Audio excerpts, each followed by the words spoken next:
Good morning, all. In today's session, we are going to see the format of final accounts for sole proprietorship firm. So let's start with introduction to final accounts. In today's lecture, we are going to discuss the sole proprietorship firm final accounts format. Sole proprietorship firm means a single person owned businesses. For such businesses, there is altogether a separate format than the company financial statements. This is the very basic format which we are going to discuss, which is used for recording performance of a small business. We normally know that the financial year starts from 1st of April to the 31st of March. So during this particular time frame, what all expenses, losses that the firm has incurred, what all incomes that firm has generated, and on the last date of financial year, how is the financial condition of the firm based on the assets and the liabilities of the firm. That is what we are trying to find out using this statements. Okay, so it is a part of the financial reporting. We say that the accounting is means of communication, language of business. So with this reports, with this statements, we are communicating it to the stakeholders of the business. So this is actually nothing but the report card of a company or report card of a firm as to how that firm has performed in last financial year. So it is a part of a source of information for other people to know what is happening, what has happened in that particular firm or a company. So what basically information that you're going to get is how much is the profit or the loss that the firm has got, and how is the financial condition of the firm. So this profit and loss details you'll get it from trading and profit and loss account, whereas financial condition you will come to know from your balance sheet. So balance sheet talks about the assets and the properties that the firm has and the liabilities or the payables. Now let us have a look at accounting cycle or the process which we use for recording all of the business transactions to know the effect of all these transactions on business performance. If you check out the sequence, so transactions takes place on daily basis. There may be number of transactions, right, from purchase, sale, okay, then transfer of something, then cash paid, cash received, check issued, check received, and lot many other transactions which are taking place on a daily basis. So on daily basis, what we do is we record all these transactions into subsidiary books. So list of subsidiary books, if you will check, purchase book, sales book, purchase return, sales return, cash book, bank book, and journal for the remaining transactions. So we record the transactions into the subsidiary books. If you will check, out of all of these books, only cash book and bank book is in account format. Rest all other books are just records. For further processing, what we need to do then, we need to post all those entries to the ledger, which is in the form of an account. So under the head of ledger account, we prepare a list of different accounts, and when the year, financial year is about to end, we prepare a summary or a list of closing balances of all of the accounts, and that is known as trial balance. And from this closing balances, from this list, we prepare final accounts, which contains trading and profit and loss account, which are in account format, and a statement, that is the balance sheet, which shows financial condition of the firm with respect to assets and the liabilities on the date. So this is how this entire process that we study in accounting. And when we talk about the final account preparation, you will be given with a trial balance and you are supposed to prepare these three statements. Now let us see how we go. So there will be a list of closing balances given, that is trial balance, and there will be some adjustments. Now try and understand what these adjustments are. After preparing trial balance, then some of the balances which you haven't recorded into the accounts or into the books, okay, that comes as an adjustment. Let us say the transactions which you have recorded, okay, at this and this level will be reflecting into the trial balance. But see, when you prepared the trial balance, some of the entries which you haven't recorded yet, that will come as an adjustment. So whatever is given in the trial balance, that will be recorded only with one effect. Whereas whatever comes as an adjustment, that is a transaction which is not recorded into books of accounts. And that is the only reason we have to give both debit as well as credit effect. Okay. So you need to record debit as well as credit effect of adjustments. Now, how we are going to transfer this or post or record this debit and credit balances into the main statements, if you will check.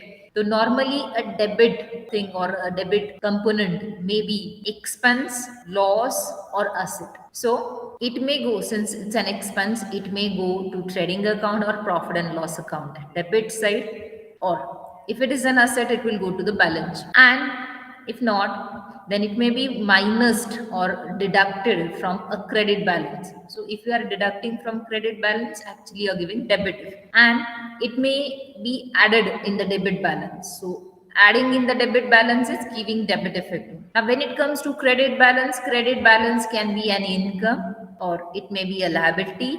So accordingly, it may be a gain, income, liability. So accordingly, it will either be recorded to credit side of trading account or profit and loss account credit side, or it may come to the liability side of balance. And similarly, you can see if you deduct it from some debit balance, you're giving credit effect. Okay. And if you are adding it in the credit balance, that is also giving credit effect. Now, what will go to trading account? What will go to the profit and loss account? If you will check, so trading account is all of the direct expenses, production and manufacturing related expenses will go to trading account. Rest all other expenses which are associated with office work, administration work, sales, distribution work, or any other general expenses and losses will go to the profit and loss account debit side. Only production and direct expenses relating with manufacturing and production work will be recorded to trading account debit side. To the trading account credit side, we record the main income, that is sales, because you are producing the products and selling them. So sales is your main income. Apart from that, some other incomes which you may be receiving are recorded to the credit side of profit and loss account. And then ultimately we close down all of these accounts. We to tally the balance sheet. Ultimately, once you record all of the things, then we start closing the accounts. So we first close trading account and we find out whether you got gross profit or gross loss. Profit and loss account, then we close and we find out whether net profit or net loss. And then lastly, tally the balance sheet. And that's how we are done with the final accounts. Now let us go through the format. Now what we are going to do in the final accounts is we are going to prepare trading and profit and loss account and balance. Trading account will give you either profit or a loss, gross in nature, and profit and loss will give you net profit, net loss, and balance sheet will give you details about the assets and liabilities of the firm on the date. So this is something like the examples which are likely to have. This is a list of balances given.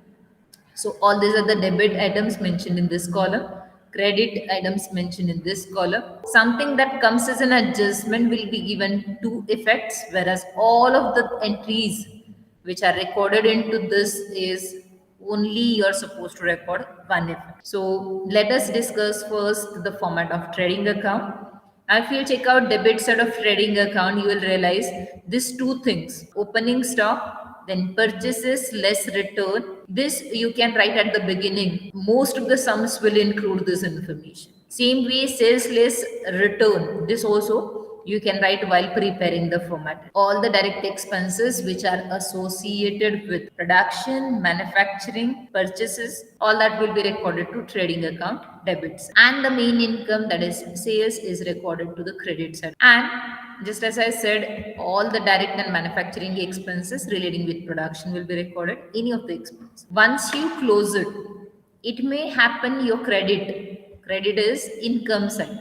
Debit is all the expenses and all. If you remember nominal account rule says debit expenses and losses, credit incomes and gains. So in this account, if you will find if income side is more, this is income side. If this is more, then we write it here. Same amount, we'll write it here. And from this, then we'll minus the total of all of the expenses which you have. Then what amount you are likely to get is this, which will be profit, and that is called as a gross profit.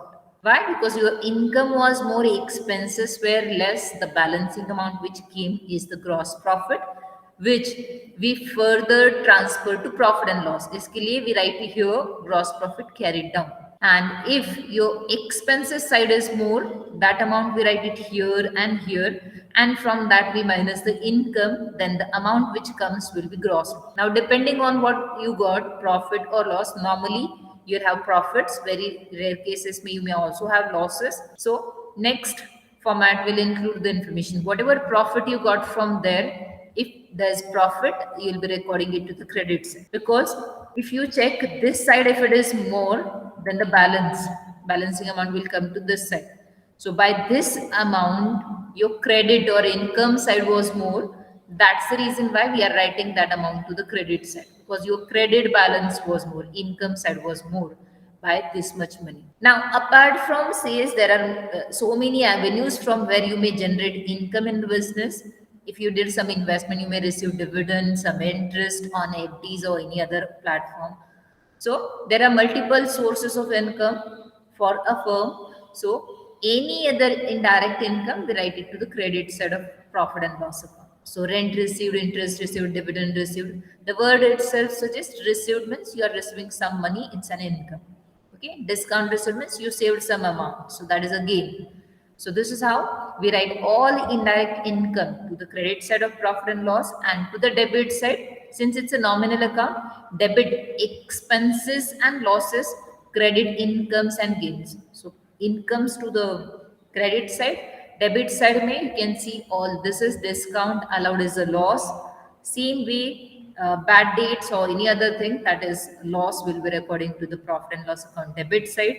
Then the major adjustments or the major thing that may come is the expenses relating with the office, printing and stationery, salaries. This is expense relating with sales. This is again relating with sales. Okay. So this is how you can see debit side. Mein there are a lot of expenses and the losses which are written. If there is a depreciation or any other loss, that is recorded to the debit side of profit and loss. Now, similarly, like your trading account, if your income side is more, okay, the amount, total of the amounts will check. If this is more, then we'll write it here, we'll write the same amount here. From that, we'll minus total of the expenses and losses. And once you minus from this total amount, this expenses and losses, you will get this amount. And this amount is nothing but by that amount, your credit side is more, so it's a profit. But a net profit since all of the expenses and losses you have charged. What we are going to do is, if in case your expenses side is more, you'll be recording here, recording that expense here also. From that, you'll be minusing total of the incomes, then you'll get the net loss. Now, further, what happens? Either of this may come profit or loss. Now, the next treatment it is going to go. Now, we are going to carry it down to the balance sheet. So, from the capital, if it is a net profit, we'll be adding it to the capital. If it is a loss, we'll be minusing, because ultimately, profit or loss in a single person business, it is the owner who is going to get the benefit if it is profit, or he is going to suffer the loss if it is a loss. So you can see this balance sheet is divided into the four components if you'll check. तो पहले तो ये main division is into the liabilities and the assets. Apart from that, you can observe asset side may we have written fixed assets and current assets separately.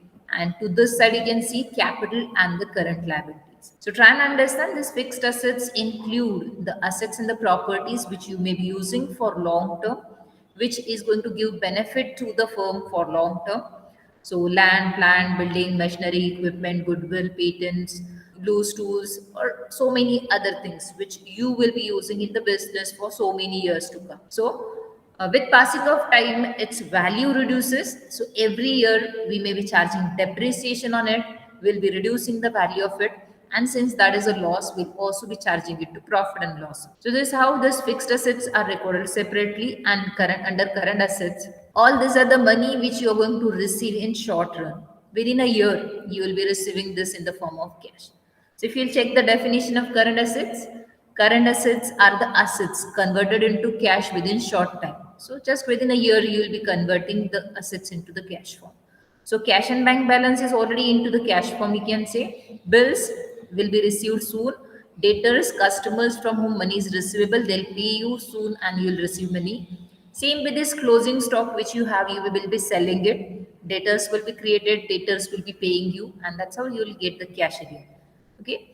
And though it is not part of a current asset, prepaid expenses, I have shown it separately. If there is some prepaid expense, it will be shown to the asset side of that year. Next year, it will be charged to the profit and loss to which year that expense actually belongs as per matching principle. Now, if you go to the liability side, capital may say either profit or loss hoga, we'll accordingly adjust that amount.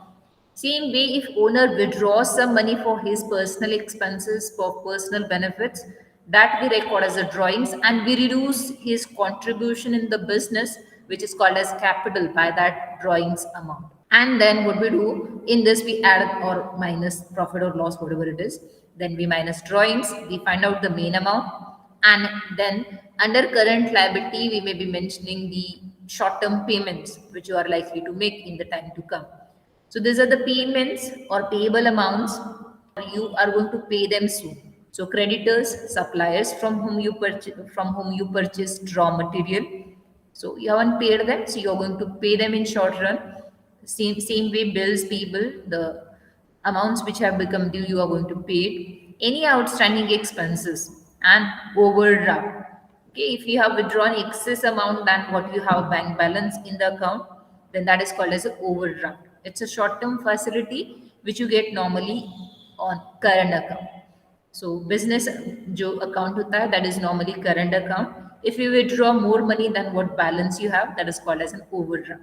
It's a liability. In short run, you will have to pay it again. Any of the expense which has become due but you haven't paid it yet, so that will be reflecting as outstanding expense. Okay, so that will be showing as a liability. Since you haven't paid it in the time to come, you are going to pay it. So current liabilities are the liabilities or the payables which you are going to make within just a year. Okay, within just a year means maybe within a week, within a month, within 2 or 3 months, you are going to make all of these payments. इसके लिए they are called as a current liabilities. In short run, immediately जो आपके liabilities payables हैं. So these are all receivables, these are all payables. So using this money which you are going to receive in short run, we are going to make all these payments. Okay, this is what this information is going to mean. So ultimately, what we do once we are done with all of this, we do total of this side, liability side and asset side, and this is going to come same since we follow double entry bookkeeping system. We give same amount of debit and credit effect. So the total of the balance sheet of liability side and the asset side is going to match ultimately. If it doesn't match, it means you have forgot to write or record some of the transactions or some of the effects. Okay, this is how this is the format of a sole proprietorship firm, that is a single person owned business. Now I'll be sharing a separate video on final account adjustments because it is going to take more time to explain this. So here you can see a list of adjustments that are likely to come in the sums, and it's debit and credit effect. Since adjustments are the transactions which you haven't recorded yet, we need to record it with two effects, one debit, one credit. So where that debit and credit effect will go, that is mentioned in this particular table. So this is how we are done with the final accounts format. In a next video link, I'll be sharing the details of final account adjustments. You can go through it, okay, in detail.